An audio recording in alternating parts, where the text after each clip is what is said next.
Саламатсыздар, урматтуу YouTube каналынын көрүүчүлөрү. Бүгүн биз кесиптешим Алмаз Темирбек уулу экөөбүз Жогорку Кеңештин СДПК фракциясынын депутаты Р.Момбеков менен маектешип турабыз. Р.Чыныбекович атайын убакыт таап, биздин бардык суроолорубузга жооп берүүгө даярдыгын билдирди. Себеби бул маектешип жатканыбыздын себеби акыркы учурларда социалдык тармактарда, интернет айдыңдарында Р.Момбековдун дарегине ар кандай сөздөр айтылып, анын саясаттан бир аз четтеп кеткендиги, Жогорку Кеңештин акыркы сессияларына катышпагандыгы тууралуу ар кандай пикирлер айтылып жатат. Ошого байланыштуу Рыскелди мырза ошол суроолордун баарына жооп берүүгө макулдугун берди. Анда эмесе баштасак. Рыскелди мырза, мынакей кечээ эле экөөбүздүн маегибизде айттыңыз эле, ооруканадан дарыланып чыктым депчи. Ошол ооруканада Жогорку Кеңештин башка депутаты Рысалиев Кырчыбекович менен бирге жатыпсыз, дарыланыпсыз.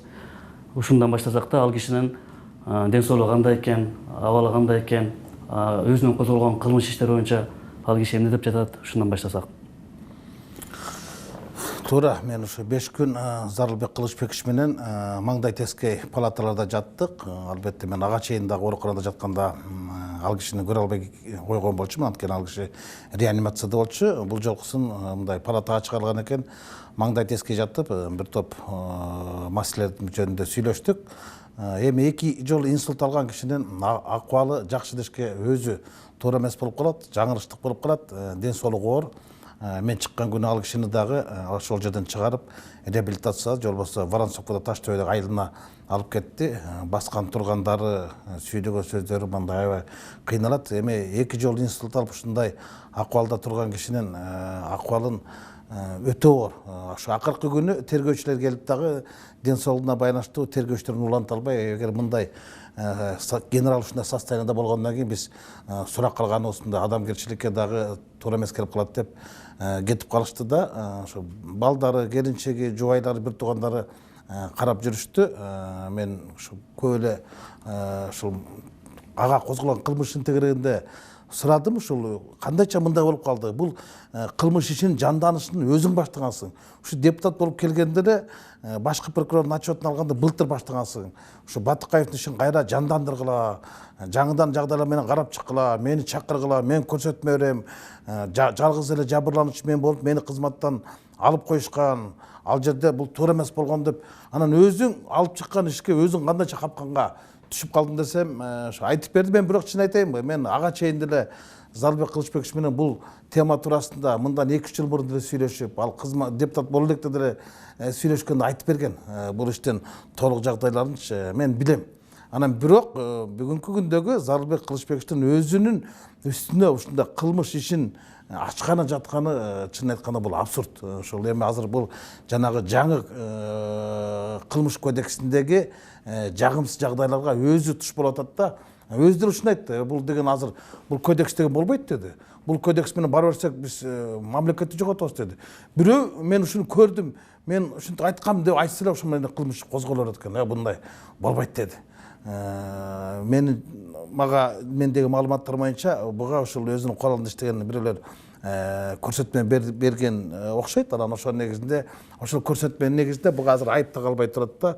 Анан бирок менде өзүнчө суроо туулат да. Эмне үчүн ошол кездеги ички иштер министри Адыл Суранчиев, ошол кездеги жогорку соттун төрайымы Жамашев, ошол кездеги УКМКнын башчылары бул четтеп турат да.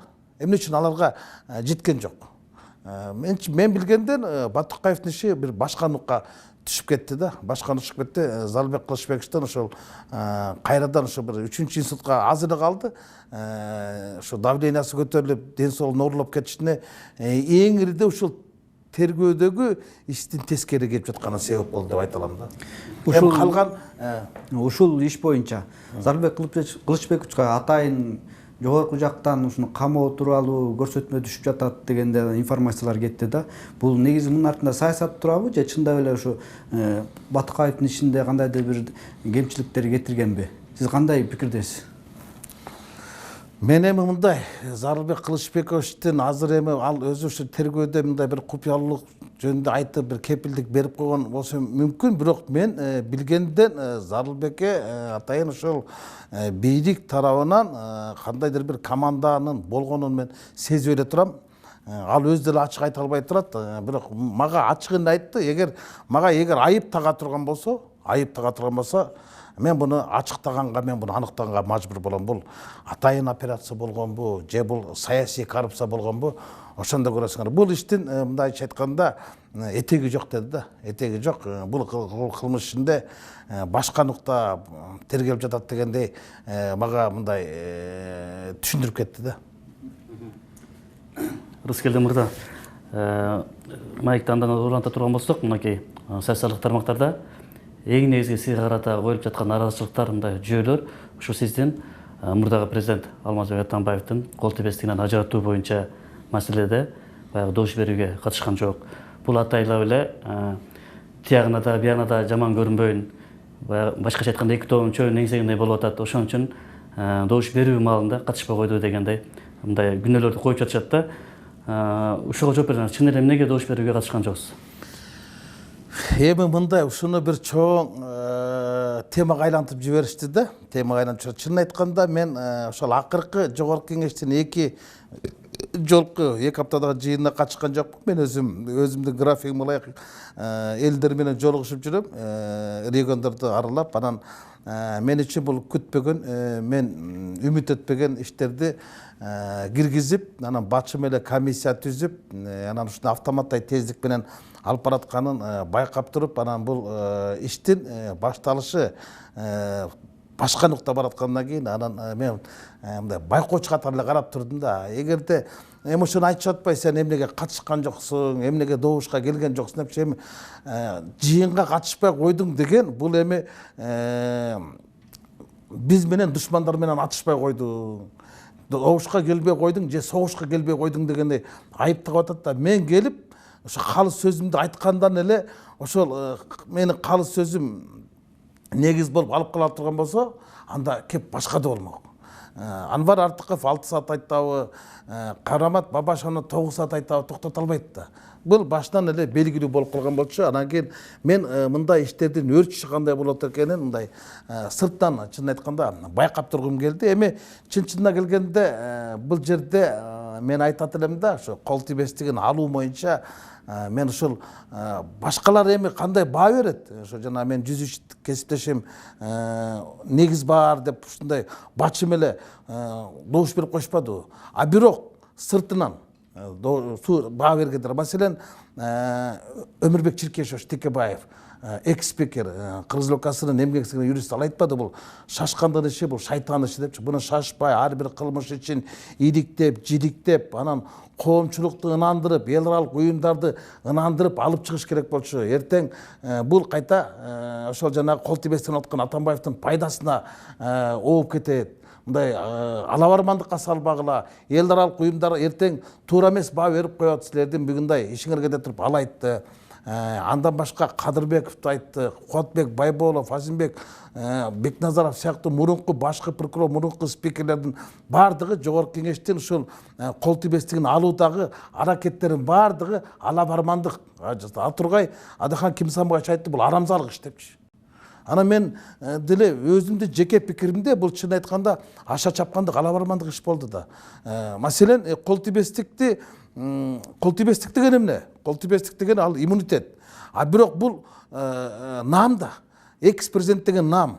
Мен ушу бир нерсеге таң калдым, ошол кол тибестикти алган күнү кечинде Азаттык үн алгысынан Арай көз чарай телеберүүсү болуп, ошондо Акылбек Усенбекович Жапаров, анан Чыныбек Турсунбеков, анан мурунку Борбордук шайлоо комиссиясынын төрагасы Акылбек Сариев үчөө катышты. Ошондо эки депутатты дагы эч сөз айта алган жок. Акылбек Сариев айтты, бул деген депутаттар түшүнбөй эле добуш берип коюшту. Бул деген макам эмес, бул деген наам деди. Мага ошол сөз кылт этти да, макам менен наамдын айырмасы болот. Макам деген статус, наам деген звание. Анан званияны, наамды сот алат. Анан кийин бул чындан эле ушу жогорку кеңеш ушундай болду деп мен ошол эле замат конституцияны карап барсам, ошол конституциянын баш беренесинде жазылып жүрүптүр, бул наам экен. Кыргыз Республикасынын президентинин экс президент деген наам берилет деп атат да, наамды бир гана сот алыш керек. Анан жогорку кеңештин токтому менен эле алып салгандай бул туура эмес болуп калганын эксперттердин баардыгы айтпады. Ошондуктан маселени мен мындай кыргызча айтып берейин да. Жогорку кеңештин депутаттары мындай кылды да, ботинкесин боосун чечпей туруп, носкисин чечип кетти да. Же болбосо көйнөгүн албай туруп эле ичиндеги майкасын алып кеткен деле болду да. Мына элге ушундай кылып түшүндүрсөк болот да. Мисалы, кол тийбес экс президент деген статус турат. Бүгүн ал кишинин айлыгы жүрүп атат, анын жанында охранасы жүрүп атат. Бардык экс президентке тиешелүү иммунитет, жеңилдиктердин бардыгы бар, а кол тийбестигин алып койду да. Мына ушул жооңуз кулай да. Биз сиздин айрым кесиптештер ошо баш мыйзам ушул себептен бузулганын айтып Конституциялык палатага кайрылышты да. Сиз буга чейин дагы Айда Салянова кылмыш иш козголгондо баш мыйзам бузулганын айткансыз да. Дал эле ушундай көрүнүш Атамбаевдин кол тийбестигин алганда дагы болду деп эсептейсизби? Туура. Мындай да эме тиги менин бир топ кесиптештерим ошо фракциядагы депутаттар ошо кол тийбестиктин мыйзамсыз болуп калган жогорку кеңештин токтому баш мыйзамга же болбосо башка мыйзамдарга карама каршы келерин билдирип Конституциялык палатага арыздангандан кийин анда бул процедура токтош керек болчу. Кептин бардыгы жана 40 депутат биринчи 50-40 барактан турган аныктама жазыш керек болчу. Ачыктап айтыш керек болчу, аныктап ачыктап айтыш керек болчу. Экс президент ноондай аракеттери менен, кыймыл аракеттери менен кылмыш аракеттерине барган деп. Анан баарын окугандан кийин жалпы комиссия түзүлөт. Анан ошол комиссия анан ошону карап көрүп туруп, анан башкы прокурор жүрөт. Булар болсо демилгелүү топ комиссия түзүп алып, анан кийин аныктамасын алып чыгып атпайбы. Мындайча айтканда, арабага атка арабаны эмес, атка арабаны кошуп салып атат да. Тескери кылып кетти. Ошону ачыктап эле койсо болуп калчу да. Бунун баардыгын коомчулук көрүп тургандыктан мындай баягы бөдөнөн сойсо да касапчы сойсун дегендей баардык нерселер мыйзамдын талабы менен логиканын деген ошо элге ишендириш үчүн, элди ынандырыш үчүн баардык эрежелердин баардыгы так сакталыш керек болчу да. Бул жерге киргенде баш мыйзам жөнүндө сөз болуп туруп, бир топ депутаттар Конституциялык палатага кайрылса, Конституциялык палатанын чечимин күтүш керек да, экинчи токтомду кабыл албай туруш керек болчу. Жок, Конституциялык палатага берди, аны караганда жок, а булар экинчи токтомду алды дагы кол тийбестигин алып салды. Мен ушул жерге келгенде мен ойлоп атам, ушул тиги аша чапкандык, ушул ала бармандык өтө эле тездик менен алып кеткенине ошо эл дагы ынанбай бүгүнкү күндө мына ушунун айынан бүгүнкү күндө эмне болуп калды? Же нары кыймыл аракеттер жок болуп калды. Кылмыш аракети бар деди, бирок кыймыл аракеттери жок болуп калды. Ал кой ташта жатып алды, булар болсо аңды жатып алды.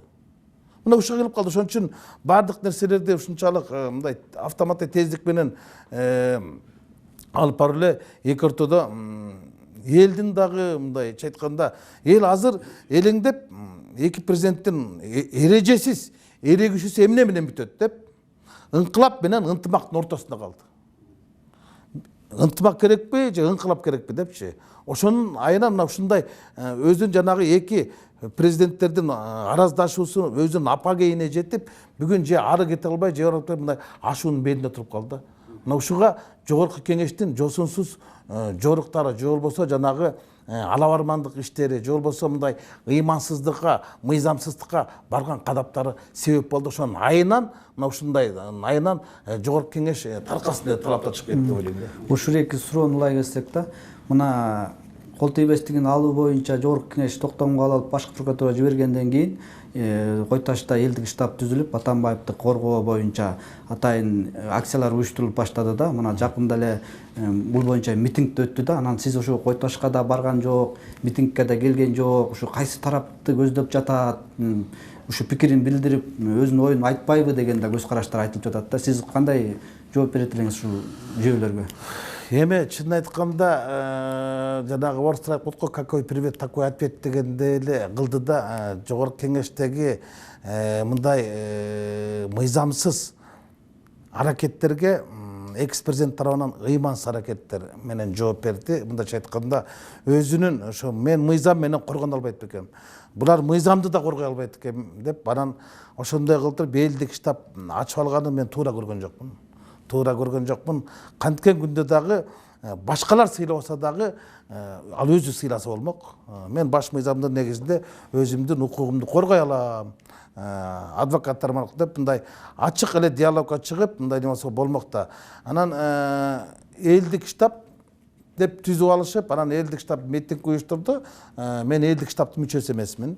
Элдик штабка киргенде эмесмин, барганда эмесмин. Анан алар митинг уюштурду. Биринчиден мени чакырган эмес, чакырса да мен бармак эмесмин. Анткени булардын урааны мындай болуп атпайбы? Соке болбой калды депчи. Мындайча айтканда президентти мөөнөт номурда мындай кетирүү жараянын ачыктап атпайбы? Мен мындайча айтканда моральдык жактан алганда мен ага мындай барбашым керек болчу. Мен анткени азыркы президентибизди Сооронбай Шариповичти мөөнөтүнөн мурда кетирүүгө негиз жок деп эсептейм. Негиз жок деп эсептейм. Анткени мен буга чейин айтып келген болчумун. Анткени ошол кишинин шайлоо штабында иштеген кишилердин бири болуп туруп, анан бүгүн кайта ямал эки достун өздөрүнүн ортосунда мамиле башка.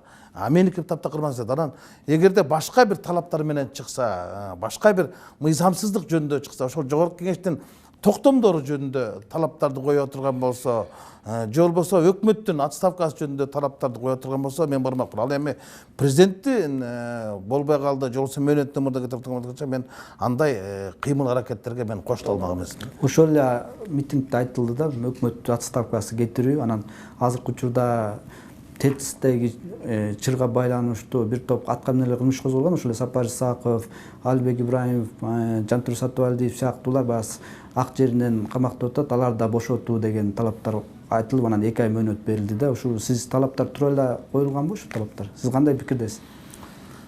Эмдейди? Резолюция кабыл алып тур. Резолюциясына мен резолюцияны кубаттайм, колдойм. Бирок революцияны кубаттап колдойм да, реформаларга барсын десе мен макулмун. Анан бирок резолюциянын ичинен негизги бир менин купулма болгону бул өкмөттү азыркы өкмөттү отставкага кетирүүсүн мен колдойт болчумун. Анткени өкмөт өзүнүн көрсөттү. Азыркы өкмөт не только көрсөттү, азыркы өкмөт элдин бийликке иши болгон ишеним таптакыр жоготту.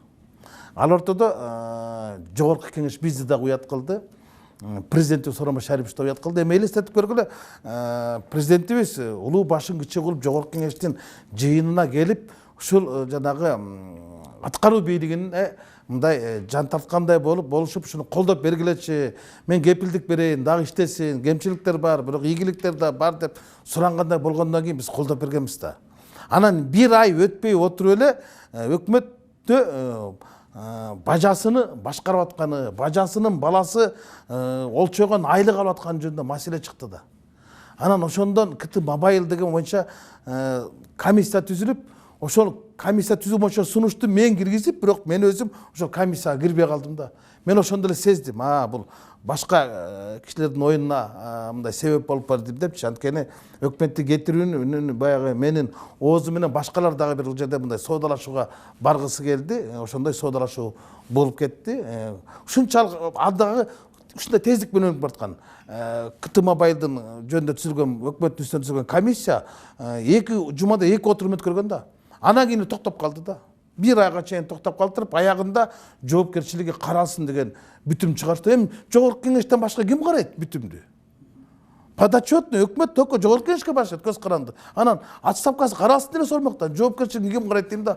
Абылгазиев өзүнүн жоопкерчилигин өзү карай албайт да. Президент аралаша албайт да.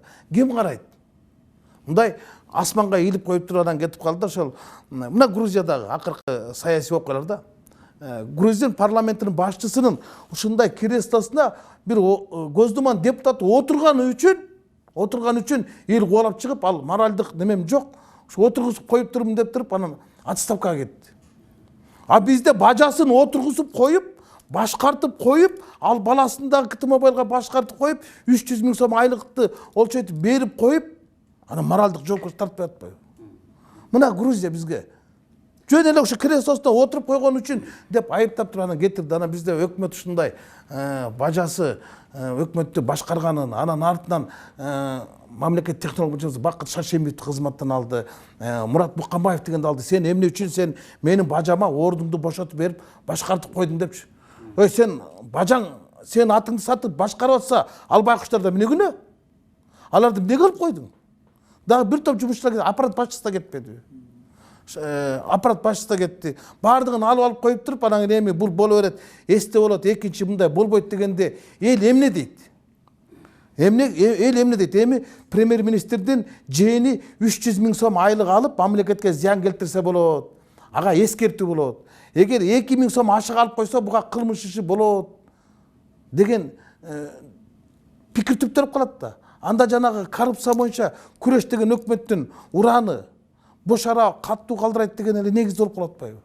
Анан ким ишенет? Ай сен бажаң башкарып атса, бажаңдын баласы ушундай кылып башкарып атса, анан момунча айлык алып атса, анын баары аныкталды деп Курманкул Зулушев өзү ушул жерден айтып атса, жок мен кайта ошол айлыкты өткөрүп бердим деп. Анда уурlarдан урдаган жок мен кайта алып келип төгүп берейин, мени камауга алса болобу?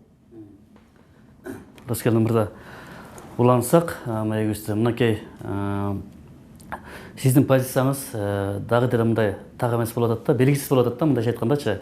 Сиз буга чейин мурдагы президент Алмаз Атамбаев СДПК партиясынын төрагасы болгондо, сиз анын орун басары болуп саясий кеңешке мүчө болдуңуз эле да. Анан кийин бирок акыркы СДПК партиясынын акыркы өткөргөн иш-чараларына бирине да катышпай калдыңыз да. Сиз кандай орун басарлыктан кеттиңизби, саясий кеңештин мүчөлүгүнөн чыктыңызбы? Ушул позицияңызды аныктап койсоңуз. Сиз ал өткөргөн иш-чараларды ыймансыз деп атасыз. Жогорку кеңештин акыркы чечимдерин мыйзамсыз деп атасыз. Ошону сиз кайсыл тараптасыз сөзүн тез айтканда?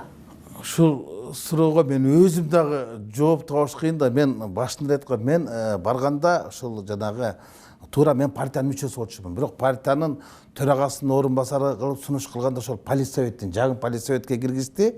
Мен макулдугун бердим. Жаңы полиция советке киргенден кийин ошол орун басарлык кызматтын дагы ушул 4 болот атабыз мындай, ар бир региондон бирден болсун, ушул таластан сиз болбойсо мен ага да макул болдум. Бирок мен ошондо деле айткам, азыр деле айтам, кийин деле айткам, мен кайсы бир ошо партиянын жетекчисин сактап калыш үчүн эмес, мен партиянын өзүн сактап калыш үчүн баргам. Ошону билесиңер, ошо партиянын 2 съезди болуп аткан. Мен ошол чыныгы партиялардын турган адамдардын ошо съездине барган болчумун. Мына ушул эми суроо берилип калды да, мен таң калам да, ушул партия эмне деген гана адамдарды ушул өстүрүп чыгарган жок. Анан ошол адамдардын баардыгы бүгүн ушул партияга мындай кайдыгерлик менен көз карашта болуп турганы менин канымды ушунчалык мындай жанымды кейитет да. Мисалы мына Чыной Акынуш деле ушул партиянын аты менен фракция лидери, жогорку кеңештин төрагасы болду. Асылбек Шарипович деле ушул партиянын сунуштамасы менен ушул партиянын аты менен депутат болду. Партиянын төрагасы, жогорку кеңештин төрагасы болду. Соромой Шарипович деле ушул партиянын сунушу менен өкмөт башына барды, өлкө башына барды. Иса Өмүркулов деле ушул партиянын сунушу менен комитетти жетектеди, фракцияны жетектеди, мурда да фракцияны жетектеген, коалициялык көпчүлүктө жетектеди. Анан ушул партияны бул жанагы кусуру бар да, партиянын миңдеген адамдар бар, артта турган адамдар. Анан алардын көз карашын, алардын көз жашын карабай туруп эле бир партиядан бир кишиден бир кишиге тартып берип койгон, бул деген чын айтканда партия болгон чыккынчылык да. Мен ошого күйүп бардым да, ушул партияны сактап калыш үчүн барган болчумун. Ошол партиянын ушул жок дегенде таламын талашайын. Анткени ошол партиянын мен депутаты болуп туруп, ошол партиянын алдында түптөргөн фракциянын мүчөсү болуп туруп, анан калыс сөзүмдү айта албай калдайып туруп берген бул жигитчиликке жатпайт да. Анан мына азыр бул партияда экс-президент да жок, чыкты. Эмдиги президентибиз да жок, ал токтоткон. Асылбек Шарипович да чыгып кеткен болчу. Анан эмне үчүн ушул партиянын болуп жаткан мыйзамсыздыктарга мындай көңүл кош мамиле кылышат да. Сен өзүңдүн өстүргөн энеңдин эмчегин кескендер болуп атпайсыңбы? Мен андай нерсеге бара албайм да. Анан кийин айтып атпайбы жанагы партиянын саясий кеңеш. Мен саясий кеңешке акыркы саясий Алмаз Шаршенович өзү партиядан кеткенден кийин кайта Фарид Аблезимович Ниязовду ошол партиянын саясий кеңештен кайта кийирип койгон чечимди кабыл алышты да. Мен жок болчумун, ошого катышкан эмесмин ошол саясий кеңештин жыйынына. Мен ошондо ачык оюмду айткан болчумун. Аны массалык маалымат каражаттан айткан. Эгер Фарид Аблезимович кайтадан саясий кеңешке кире турган болсо, мен анда партиянын саясий кеңештен чыгам деп айтканым чын. Мен ал сөзүмдө бүгүнкү чейин турам. Мен бул жөнүндө билдирүү бердим. Эми менин билдирүүмдү курултай аркылуу канааттандырып алабы же болбосо саясий кеңештин чечиминде чыгарабы? Полиция совет деген Фарид киргенден кийин ал политсовет эмес, бул Фарид совет болуп калат. Фарид совет болгондон кийин мурункудай эле балит совет болот. Мен эми таарынбасын, мен ачык эле айтайын, ушул Фарид Аблезимович Ниязов болбогондо СДП ушундай экиге бөлүнөт беле. Эки дос деп коелук, эмки президентибиз менен мурдагы президентибиз ушундай араздашууга барат беле. Ошол киши президенттин аппарат башчылыгына келбесе, анда мурдагы экс-президент Роза Тунбаева менен Алмазбек Атамбаевдин ортосунда, Өмүрбек Текебаев менен Алмазбек Атамбаевдин ортосундагы ушундай аракеттер болот беле, болбойт беле. Мен ушул негедир ушул кишини ушул күнөөлүү сезөрүмдү, анткени факт остается фактом дегенде, мына мен фракциянын депутаты катары биздин фракцияда президентибиз, ошол кезде президент Алмазбек Атамбаев бир дагы жолу биздин фракциянын депутаттары менен жолугушуп өткөргөн эмес, катышкан да эмес, кабыл алган да эмес. Бардык командалар ошол кезде Фарид Аблезимович Ниязов, анан Икрам Илимянов менен болуп турчу. Буну мен ачыктабасам деле, айтпасам башкалар айтпайт экен да. Мына ошол кезде төрдө ким отурат? Мына биздин фракциямда отурганда төрдө ошол Чынобай Акунович отурчу, биягында Иса Шешенкулович, биягында Асылбек Шарипович, биягында Төрөбай, төртөө тең төрдө отурат. Төртөө тең кыңк этпей эле буйруктарды аткарчы. Фарид Ниязов менен Икрам Сатарович кирип келе, мындай чечим аласыңар, буну мындай кылабыз, бияка буну көрсөтөбүз, тияка туну көрсөткөндө бардыгы жакшы пикирде болчу. Ошондо эле мен каршы пикирде мен ошондо болуп келип, неманда мисалы бир нерсени ачыктайт да, бир акыркы жана жогорку кеңештин төрагасын шайлоо боюнча фракциянын жыйыны болуп калды. Бирок күн мурунтан белгилүү болуп калган, биз ошол жана фракция Кыргызстан фракциясынын башчысы Канат Исаевди спикерлик орунга толугу менен шайлайсыңар деген буйрук келди. Буйрукту тияк менен макулдашылган деди. Анан мен айттым, эмне үчүн анда бизде мындай депутаттар, биз эркиндигибиз кандай анда? Башкаларды мындай кылсак болбойт деген көз карашыбызды айтсак болбойсуң? Жок, бунун бардыгын талкуулап койгонбуз. Силер только бүгүн ушуну макулдук эле беришиңер керек. Макулдукту макулдук берет да. Деп анан мен ошондо ачык айткам, мен Бакыт Төрөбаевдин экөө коет да. Мен Бакыт Төрөбаевди шайлайм дедим. Силер каршы болсоңар каршы болгула, жакшы болсоңар жакшы болгула, бирок мен каршы болом. Канат Кедек Канаштын талап кенде, эгерде мен ошондо фракциялык көпчүлүккө баш ийип койгондо, бүгүн ушундай Саясий Кырдаал жаралат беле. Мен азыр өзүмдү кээде күнөөлүү сезип кетем. Эгер мен ошондо Канат Исаевге добуш бергенде, анда тараза ташы 52-50 болмок да, 51-51 болмок. Канат Кедек Канаш бүгүн спикер болуп отурмак. Анан кийин ал бала жигит ушу түрмөгө да түшүп калбады. Ошондо да таң көрөй, ошондо мен эле добуш берип койсо, бул түрмөдө эмес, бул ак үйдө экинчи адам болуп отурмак экен го деп туруп, мен азыркы күнгө чейин күнөөлүү сезип келем да. Ошо бир эле добуш ошондо бүтүндөй бир мамлекеттин ичинде бир чоң саясий кырдаалды мындай башкарууга буруп койгон. Сөзүңүзгө аралчы эмнеге ошондо берген жоксуз да? Мен эмне үчүн берген жокмун, анткени бизди мындай мажбурлоосуна, депутаттардын эркин билдирүүсүнө, ошондой көз караштарына каршы болгонума президенттик аппараттын ошол кездеги төбөлдөрү Фарид Ниязов менен Икрам Сатарович биз чечип атабыз деп. Анан мен деле айттым да, булар бул сунуш кайдан келди десең, биринчи менен макулдашылыптыр дейт. Биринчи менен макулдашкан кимдер сурап билдиңер?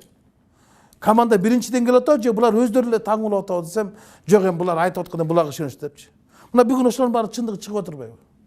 Көп нерселерди булар көз көрүнө эле өздөрү эле чечип келишкен да. Маселен ошол омбудсмен акыйкатчы болгон жыйында деле фракциянын атынан биз буну көрсөтөбүз деди. Эмнеге аны көргөзөбүз? Мен каршымын дедим.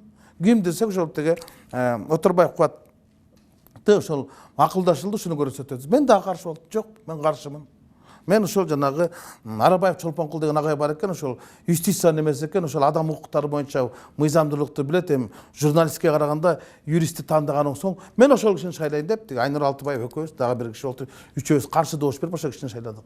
Мындай көз караштар бизде көп болгон. Ошондо мен ал кишинин мындай өтө кийлик ишеп, кийин мени фракциядан чыгаруу аракети болгон. Жанарды чыгарып коюп, мен бир коррупцияга каршы жыйында ошол кездеги күч органдарын бардыгын февральда аябай катуу сын калган. Бул азыр ютубта деле. Ошонун эртеси күнү эле немеде фракциянын жыйында менин анан Иринанын биздин ошол фракция жыйында сүйлөгөн сөзүбүздү фракция мындай талкууга алып, бизге мындай чыгарууга мындай дымагын көргөзгөн да, мындай кечирим сурагыла мындай көпчүлүккө баш ийгиле дегендей кылып караганда, ошондо калыс сөзүн сүйлөп, мага ошо Асылбек Шарипович болушуп, Анвар Артыков, Чыныбай Акыновичтер калыс сөзүн айтып, мырс келди, ар дайым эле ушинтип сүйлөйт, бунун эми анчалык эле катууга кетпесек, андай деле бир катуу деле айткан жок, бирок болгон чындыкты айтты, элге жеткен чындыкты айтты, эмел көпчүлүк чындыкты айтты, эми ал үчүн эле мындай бунун жоопкерчилигин караганыбыз туура эмес болот деп көпчүлүк мага болушуп койгондон анан ошол маселе көмүскө да калып калганда, же эмесе мени мына чыгарабыз деп калышканда фракциядан. Сиз айтып атпайсызбы, президенттин атынан ушу Фартниязов, Икрам Илмановдор баягы буйрук иретинде депутаттарга көрсөтмө берип калган депчи. Ошол учурда жакынкы учурлардан баштап Атамбаев айтты, мага жанымдагылардын көбү мага туура эмес маалымат берчү экен, ошол СМБ дейт, дегеремден баары мен туура эмес маалымат көбүрөөк алчу экенмин депчи. Анан Фартниязов, Икрам Илмановдор ошо туура эмес маалымат жеткирчүбү же президенттин атынан өздөрүнүн кызыкчылыгын канааттандыруу максатында буйрук иретинде көрсөтмө берип келгенби? Сиз кандай ойлойсуз? Мындай да, мен кийинки кездерде ал кишиге кире албай калгам. Анткени баардык иштер ага жабылуу болуп калган. Президентибиздин трагедиясы ошол кездеги Алмаз Шаршенин трагедиясы, ал аппараттын гана башкарды, аппаратты бүтүнөй мамлекетти башкарды. Баардык тармакты бөлүштүрүп берип койгон. Маселен, теге кадр немесин баардыгын Икрам Саттарович менен министрликтердеги долбоорлордун баардыгын Фарид, дагы башкаларын тышкы саясатты Сапар Жумакадырович баардыгына бөлүштүрүп коюп ошол аппараттын башкарат, бирок аппаратты бүтүнөй мамлекетти башкара атпады. Мына ошолорду айтсаң жаман көрчүбүз да. Анан ошолор келип эле жогорку кеңештин фракциянын үстөмдүк кылчу да. Эми азыр бирөөдү айтышпай атпайбы? Бирок кынкат беле макул болуп отурушкан да. Азыр бүгүн ачыкка чыгып атпайбы? Бирок ушулардын баардыгы унчукпай отурчу фракциянын жыйында. Кимиси менен дебатка чыгып айта алат экен. Жанаң эле ошол фракция 2016 жылдан баштап эле ар бир ушу мыйзам долбоорлору, кайсы бир адамдардын талапкерлиги каралганда деле бир 5-6 эле депутат ушу мына Жанар Акаев, Эльвира Жыргалбековна, да бир топ 6-7 эле депутат ушундай пикирлерин билдирип, анан кыйкырып кала берчүбүз да. Калгандары баардыгы эле эми тияк менен макулдашылган деп алар жакшы, биз каршы бойдон калып келе берчүбүз да. Ушул жагдай, сиз айткан жагдай азыр кандай абалда да? Мынакей мурдагы президенттин аппараты бүт ушул фракциянын чечимдерине кийлишкенин айттыңыз. Азыркы президенттин аппараты, анын жетекчиси, орун басарлары ушу фракциянын чечимдерине кандайдыр бир көрсөтмөлөрдү берип, же кийлүүчүлөр болуп жатабы, же эч кандай кийлүүчүлөр жокпу? Кандай дейм да, мурдага салыштырганда? Эми айтайын, азыркы фракция менен ал фракция, азыр мисалы быйылкы мисалы 4-чү сессияда да фракциянын жарымысы өткөн жок. Болгон жок. Мына карап эле көргүлө. Чогулган да жокпуз. Маселелерди талкуулаган жокпуз. Мурункуда аралашуу болгон жок. Аралашуу болгондон кийин мен катышкым деле келген жок. Фракцияда маселен биз эң чоң фракция болгондон кийин бир орчундуу маселелерди алып чыгып, ошолор боюнча эмнегедир көңүл кош мамиле болду.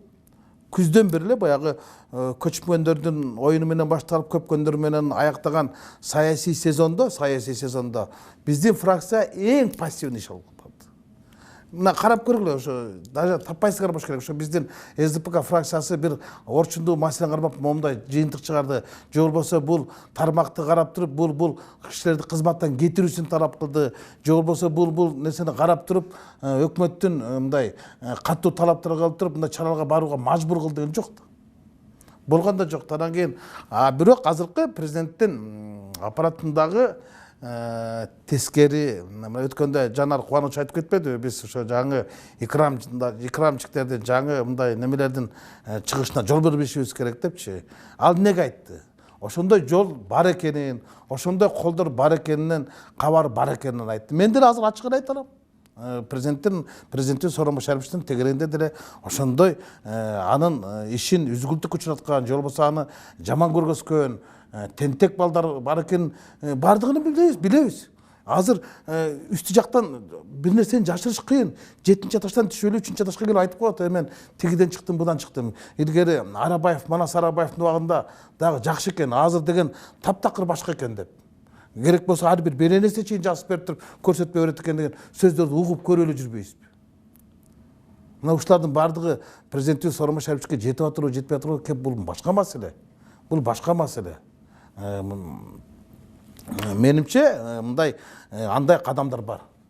Президент эң ириде ошол жанагы бизге окшогон ачык айткан адамдардан, ачык айткан депутаттардан эмес, тегерегиндеги тескери айткан, эч нерседен мындай этият болбогон, мындай этибарга албаган, элдин үнүн, бүгүнкү күндүн күрө тамырын сезбеген адамдардан алыс болуш керек да.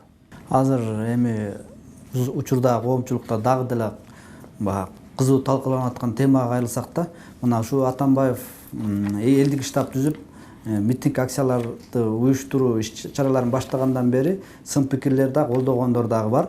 Ошол сын пикир айткандар тарапта мурдагы экс-президент Роза Тумбаева Алмазбек Атамбаевдин саясий кадамдарын бул саясий кудуретсиздик катары сыпаттады да. Анан ушуга карата сиз да ой пикириңизди билдириптсиз. Эми кемчилдигин айтканга жакшы артыкчылыктарын да белгилеш керек деген ойду. Ушул боюнча токтолуп кетпейсизби кенен? Кандай карадыңыз экс-президенттин сынын, экс-президентке айткан сынына каратачы? Туура, мен ошол боюнча супер инфого бир телефон чалгандан телефон аркылуу эле жооп бергем да, менден бирок ошол эле нерсени азыр кайта айтам. Экс-президенттин Роза Исаковна мен албетте урматтайм, сыйлайм. Ал кишини тарыхтагы кадамдарын мен бааласам деле тарых өзү бааласын. Бирок менин жеке пикиримде бир жактуу. Эмне үчүн ошол 6 жылдагы эмгекти 6 нерсеге эле байлап коюш мүмкүн беле. Мына азыр 5 кылмыш иши жөнүндө сөз болуп атат да. 5 кылмыш иши жөнүндө сөз болуп атат. Кылган иш жөнүндө сөз болбой атпайбы? Маселе мен башкасын албайын да, бул энергетикалык коопсуздук жөнүндө. Эмнеге айтпайбыз? Биз айтпасак, аны эл айтып атпайбы? Эл бүгүн айтпаса, эртең тарых айтат да. Мага башкасынан дагы бул эми энергетикалык коопсуздук бул мамлекеттик эң чоң стратегиялык иш-чара болду. Маданият жагынан, тарых жагынан алганда үркүндүн 100 жылдыгычы. Биз ошону унутуп койдукпу? Тарых үчүн мамлекеттүүлүгүн маданият гана сактап келет. Ошол маданият үчүн үркүндүн 100 жылдыгында ошол үркүндө кайтыш болгон ата-бабаларыбыздын арбагына бул ашы деп, анан кийин орус президентин алып келип, ошого жерге гүл койдургандын өзү бул эң чоң тарыхый иш болгон да. Америкалыктардын аба базасын чыгарыш үчүн саясий эрк керек болгон да. Өзбекстандын газдан биз мындай кордук көрүп турганда ошону Орусияга көрүп туруп азыр ал деле бир чоң иш-чара болгондо түндүк түштүк эле жолун айта алачы. Мына ушундай иштерин алкагында жанагы 6 иши азыр айтып атпайбы, ошону алып чыгып алып турган бир жактуу кылып туруп, жанагы крокодилди издеткендей кылып турган буларды айтпай койгон, эл айтып атпайбы, мына мен эл аралап жүрөм, эл айтып атпайбы, ай, Рыскелди жок дегенде сен калыстык сөзүң айтпайсыңбы? Муногу иштерди кылды го. Азыркыларың эмнени кылды? Деген суроону эл берип атса, анан элдин үнүн кантип айтпай кое аласың? Туура, бардык иштерди жазасың, бирок мыйзамдын талабы мыйзам жолбошсун. Мисалы, мен бир нерсени ушул жерден кошуп айтып кетейин да. Айда Сайлананын жана суроо бергенде мен жооп бербей калып, Айда Сайлананын камакка алганда баш мыйзам бузулду деп мен айттым. Кийин Өмүрбек Чиркешев өзү дагы айтты, туура экен деп. Анын башкы прокурор милдетин аткарып тургандагы иши үчүн ал башкы прокурор катары жооп берип атат. Демек ал башкы прокурорду баш мыйзамда жазылган жоопкерчиликтин жогорку кеңештин макулдугун алыш керек. Бул ал нерсе алынган жок. Мен эмне үчүн буну айткам? Мен эми азыр ошонун чынын айтайын да. Мен эми ошону эмнеге айттым, эмнени мен күттүм эле. Мындай болгон. Нурлан Турсункулов деген мурдагы башкы прокурор болгон. Элмурза Саттыбалдиев деген. Мына ошол экөөнү кылмыш ишин козгоп, айыпты таккан Айда Сайланова болгон. Ошондо Айда Сайланова айып тагып атканда Нурлан Турсункулов буга кат жазган. Анткени Нурлан Турсункулов юстиция министри болуш деп турганда Аида Салянова министрдин орун басары болуш деген. Мындайча айтканда экөө тең Кыргызстан дасыккан юристтер, анан бири-бирин жакшы билишет. Ошондо Нурлан Турсункулов абакта жатып Аида Саляновага минип жазып атат. Менин 7 апрелдеги башкы прокурор милдетин аткарып турганда кезиндеги кыймыл аракетим үчүн кылмыш аракетин бар деп айып тагып атасыңар. Азыр бирок жогорку кеңеш жок, убактылуу өкмөт бар, убактылуу өкмөттүн уруксатын алып койгула. Баш мыйзамда жогорку кеңеш макулдук берет деген берени бар. Болбосо бул жаман прецедент болот да, кийин бир 2-3 жылдан кийин, же болбосо бир кездерде сизге дагы урматтуу Аида Жеңишбекова катардагы эле тергөөчү кылмышын козгоп камап коет деп эскертип жазган каты бар. Ал гезиттерге да чыккан, мен ал кезде журналист болуп турчумун, чыгарган болчук да. Мына ошол иш Аида Жеңишбекованын өзүнүн башына келди. Өзүнүн башына келип туруп, өзү ошол баш мыйзамдын беренелерин коргой албай калды. Анткени өзү убагында колдобой койгон, азыр баш мыйзам муну коргобой койду. Мен азыр Өткүрбек Асылбековичке да айтат болчумун. Сиздин бүгүнкү күндөгү ар бир кыймыл аракетиңиз эртең кылмыш аракетин айланып калатын бөлкүңүздө көрөңүз деп. Анткени катардагы эле Кадам жайдын тергөөчүсү какбашка чабып камап койгонго негиз ачып бердик биз. Башкы прокурор деген эч нерседен коркпой иш алып барыш үчүн анын башкы прокурордун укуктары баш мыйзам аркылуу корголуш керек болчу да. Жогорку кеңеш алардыга макулдук бериш керек болчу. Азыр Аида Саляновага макулдук берилген жок. Эртең ким кепилдик берет ошол Өткүрбек Асылбековичтин бүгүнкү күндөгү козгоп аткан кылмыш иштери эртең өзүндө кайта козголуп калбайт деп. Турмуш көргөзүп атпайбы? Кечеги турмуш көрсөтүп атпайбы? Нурлан Турсункулов ушуну жазган да. Мына ошондой нерселер болбосун деп айтсаң кайта сени душман кылышат да. Мына ушулардын баарын айтканда эми экс-президентибиз Роза Исаковна жана саясий куугунтуктар болгондо атпайбы ошол анда соттордун актуу актылары жок да. Эгер саясий куугунтук болгон болсо буну биринчи азыркы сотторго ким мүмкүнчүлүк бербей атат? Ким мүмкүнчүлүк? Ошол кезде кадрлардын баарын азыр камап атпайбы? Анда ошол азыр актап чыгарса, анда саясий куугунтуктун болгон далилдөө болот эле да. Анан кийин жок ушунда саясий куугунтук болгон дегендин өзү кургак чыгып атпайбы? Кургак чыгып атпайбы? Эми саясий куугунтук деп коебуз, биз саясий куугунтук. Бирок азыр деле бар да.